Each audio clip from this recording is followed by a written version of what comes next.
I don't know if you guys saw this. I haven't been around to chat in the group chats or anything much today, but the White Sox coming to an agreement with Justin Ishbia on selling the franchise. Basically, it becomes he's already a minority owner anyway, which I think that got kind of lost in the messaging. If you remember that he was considered one of the leaders. With the connected with the poll ads and buying the Twins. And then right before the season, I don't know if you guys remember, but there was a thing that came out that he was considering no longer selling the team. And there was kind of a snag in the basically in trying to find a buyer. I have a feeling that this Ishbia thing must have been in the works with the White Sox at that time. And he must have pivoted from the Twins to back to the White Sox, just because of the timing and the way that came about. But the deal is he's going to be making several reinvestments, further investments into the club over the next 2 years. And then there's an option beginning in 2029 to where management can go ahead and basically offer him to buy it outright beginning in 2029. And then the option continues to roll over until 2034. And at that time, Justin Ishbia could go ahead and decide himself that he's going to go ahead and buy out the other partners in that group.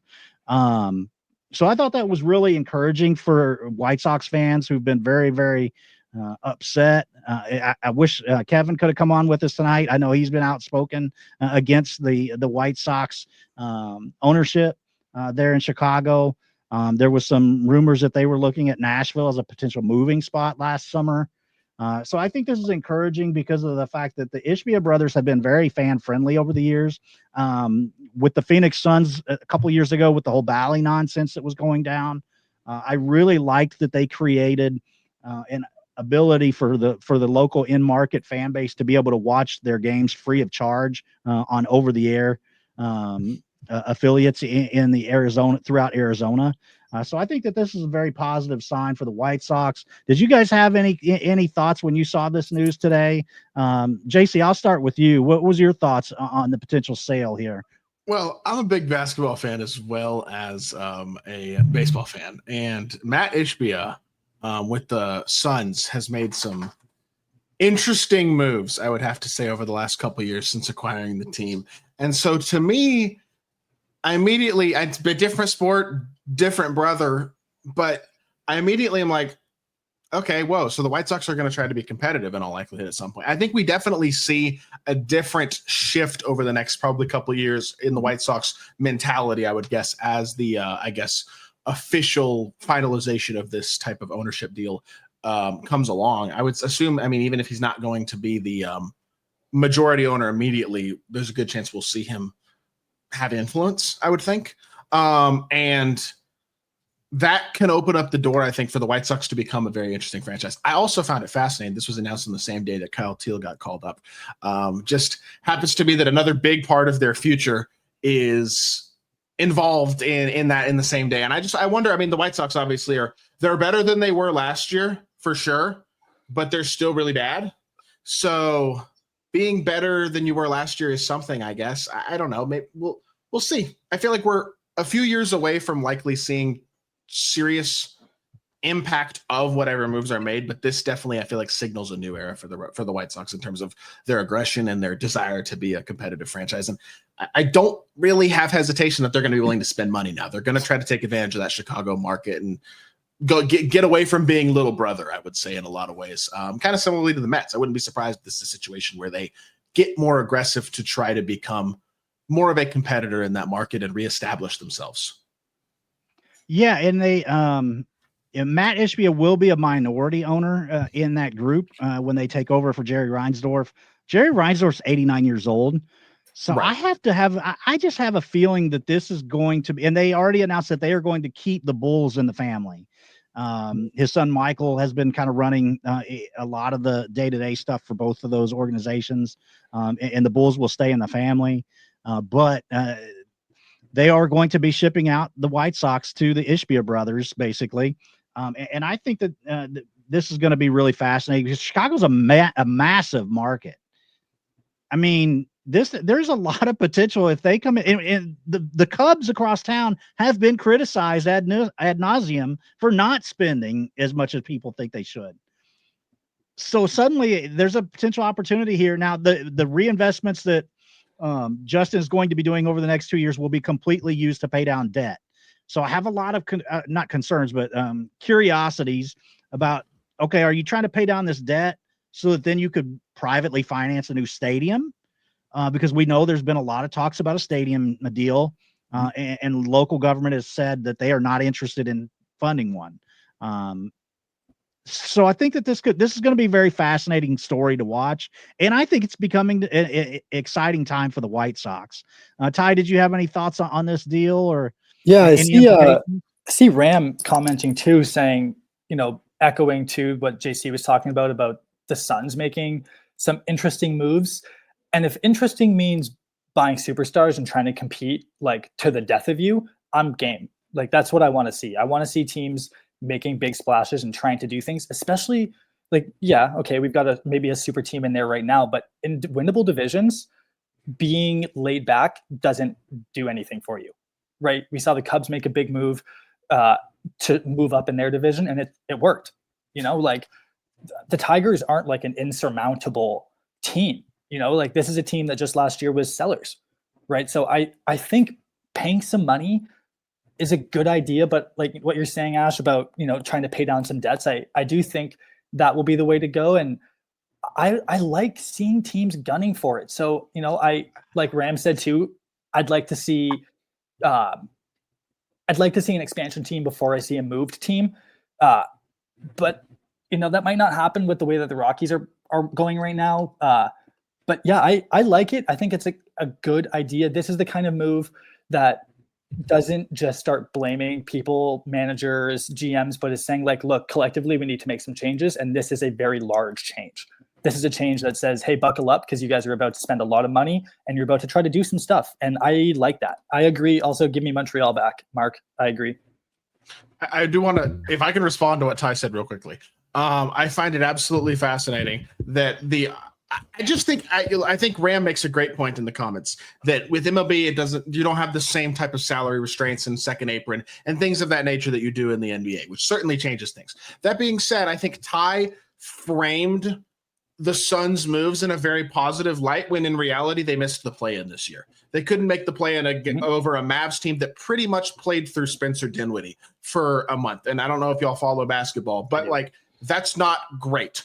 The Suns were extremely disappointing both of the last 2 years, especially this year. They mortgaged their future for a present that crashed and burned pretty spectacularly and are now likely set up for a pretty challenging future compared to the assets they had. Now they do still have assets to create, and they do have aggressive ownership. Aggressive ownership is good. Fan-friendly ownership is good. Both of those things are good things. That being said, I don't know if you want to see a mortgaging of your present and your future for a risky, unstable present, which is exactly what happened in Phoenix. And that's where I say I'm a little concerned, and that's why I consider those moves interesting and don't have as much of a positive spin on them. I agree. Like I definitely, they didn't do what I thought that was going to happen, but a lot of like basketball is such a smaller niche on the court that when you have three guys who all want the ball in their hands, you are in trouble. True. And when you bring in guys who are all making what was it? I don't have the numbers in front of me, but like top 15 paid contracts in the league. Bradley Beal was on one of the most outrageous contracts I've ever seen for a player that is just not good. It's not that they made good moves, it's that they made big moves. And big moves sell tickets. Winning sells tickets too, but big moves make you think they're going to win, and then you buy a season's ticket, and then they lose. And, the Whites, like, I don't know who said this, Ram said it again, willing to spend in 5 years. Yeah, I think that makes more sense than next year they're going out and buying every single free agent and just saying, hey, we're going to gun it.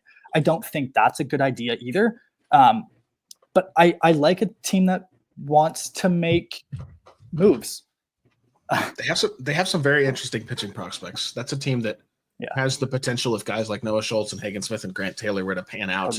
You could have yourself a couple of front of the line Montgomery coming up. They've got some interesting prospects. Like I'm not gonna lie, like they're not ready to start spinning yet, but 3 years from now, they might be. And who knows? This deal may end up happening sooner because, like we mentioned, Reinsdorf's not getting any younger. So this may happen before then, even just speculating here, but it definitely could. I mean, when Cohen bought the Mets, the first original deal was that he would be the majority owner in name, but the Wilpons would remain in control for 5 years. Then that got scrapped, and we had to start over from scratch and bought the team. I do think that we have to wait a little bit until he becomes the majority owner for them to actually spend real money. But I'm a firm believer in change comes from the top, and if your owner's not willing to spend money, and more importantly, hire the right people and stay out of the way, then that's how you make change. I've seen it with the Mets. I'm waiting for the Jets to make change at the top. Not going to happen. I know. Sorry. I know. No, you're not wrong. But we're talking about baseball, not football. But I do think the White Sox fans should be excited. When Steve Cohen became the owner, he traded for Lindor and signed him to an extension, really solidifying, and showing to the fans like we're ready to start winning. Now, obviously, just throwing money at a problem doesn't solve it. We saw what happened 2022. The Mets had a ridiculous payroll. They won 101 games and then got embarrassed in the playoffs. So it has to be a nice partnership of spending money and building your farm system. Like Ash mentioned, there are some nice pieces there in the pitching and Montgomery. So there is something to build on. So if I'm a White Sox fan, I would be excited. I think you guys are going to be good in a couple of years if everything pans out the way it should. Well, and I think one thing that often gets overlooked is that baseball does have a rule for their clubs that there can only be the ratio of like their debt service can only be so high. And I'm not going to pretend to be a finance guy and understand the total complexities of this, but this is where them specifically stating that the reinvestments are going to be used to pay down debt leads me to believe that they want to elevate spending after they spend down that debt because they want to take on new debt after that. If that makes sense, and if you guys can kind of follow with my line of thought in that. Yeah, so it just leads me to believe they either want to do a major capital project with a new stadium or spending on free agents or both. And I don't know if you guys remember, because I know I'm the elder statesman in the room, but there was a time whenever the White Sox get good, it's really weird how there's White Sox fans everywhere because they have like one of those brands that's almost, they're not Raiders level. The Pope is a White Sox fan, so there you go. Well, there you go. There you go. But it's like they have this edge to their brand that, like, because they're on the south side of Chicago, there's always that chip on their shoulder. They were one of the few teams in the 90s and early 2000s that wore black uniforms. Like they just had this edginess to them that there's a lot more White Sox fans out there than what we know because like they've been bad. I mean, they haven't won a playoff series since 2005 when they won the World Series. And when they get good, their fans start showing up, and I mean, you all of a sudden you see people wearing the White Sox hats. I mean, their gear is always cool. There's just a mystique around that logo and their colors and their brand that whenever they get good, you start seeing their gear everywhere. And so I think it would be really good for the sport to see the Chicago White Sox become competitive again. And I tell you, 4 or 5 years ago, I really thought they were on the edge of having that Central Division on lock with Lou Bob and Yohan Moncada was looking like a stalwart at third base. Eloy Jimenez, like I thought that team was going to be the force in the Central Division. Of course, it didn't pan out. But you're going to get some divine help here from the Pope. Yeah. The White Sox might be good tomorrow. Yeah, with a bunch of money coming in and God on their side, look out for the White Sox, man. Yeah. Ram even says this is solely motivated by the fact the Pope is a White Sox fan. Another comment from Rand, actually on the topic of the South Side Chicago White Sox City Connects are absolutely fire. They are. They do have a good uniform combination there. The pinstripes too, I think, is like just another easy non-baseball person who wants to wear a baseball attire, even if they're not a baseball fan. People who are not baseball fans wear Yankees hats, Dodgers hats, and they wear pinstripe hats. And sometimes that means the White Sox. They're an easy color combo to match with things for sure. Exactly. When it comes to fashion. Yeah, absolutely. Before